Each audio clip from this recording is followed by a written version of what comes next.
வணக்கம் நண்பர்களே. ஒரு சில நண்பர்கள் லேண்ட் இப்போ வாங்கலாமா, இன்னும் லேட்டாக வாங்கலாமா, தவணை முறையில் கிடைக்குமா அப்படின்னு சொல்லி கேட்டிருக்கிறீங்க. நண்பர்களே, லேண்டோட ரேட்டு பார்த்தீங்கன்னா இதுவரையிலும் குறைஞ்சதா எனக்கு தெரியல.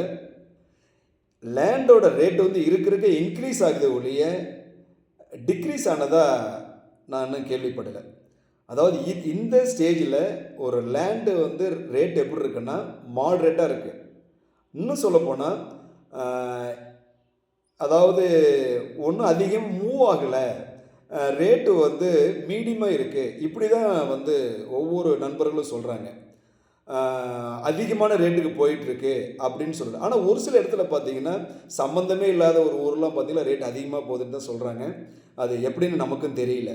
ஸோ அதனால் நீங்கள் லேண்டு வாங்குறீங்க அப்படின்னா கண்டிப்பாக என்றைக்குமே அந்த ரேட்டு வந்து குறையிறதுக்குலாம் வாய்ப்பு இல்லை. ரேட்டு குறையாது. இதுவரையிலும் அது மாதிரி குறைஞ்சதில்லை. இருக்க ரேட் இன்க்ரீஸ் ஆகும், பட் ஸ்லோவாக இன்க்ரீஸ் ஆகும். இதுதான் யதார்த்தமான நிலை. நீங்கள் லேண்டு வாங்குறீங்க அப்படின்னா டாக்குமெண்ட் ப்ராப்பராக இருக்கான்னு பார்த்துங்க.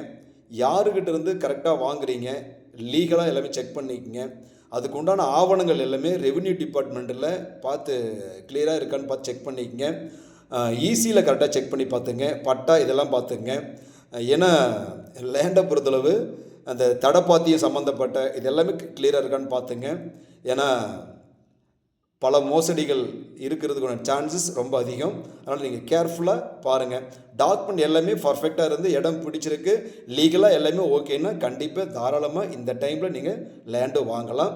ஏன்னா லேண்டு வாங்குறது உங்களுக்கு அது வேல்யூபிளான பிளேஸாக இருந்ததுன்னா கண்டிப்பாக அது உங்களுக்கு சாத்தியமே, நல்ல விஷயந்தான். அப்புறம் இன்னொரு விஷயம் கேட்டிருந்தீங்க, தவணை முறையில் வாய்ப்பு இருக்கான்னு கேட்டிருக்கிறீங்க. இதுவரையிலும் எனக்கு தெரிஞ்சு தவணை முறையில் யார் தராங்கன்னு எனக்கு தெரியல. என்கிட்ட அப்படி ஒரு ஐடியா தற்போதைக்கு இல்லை. இன் ஃப்யூச்சரில் அது மாதிரி இருந்ததுன்னா கண்டிப்பாக நான் உங்களை காண்டாக்ட் பண்ணுறேன். தேங்க்யூ.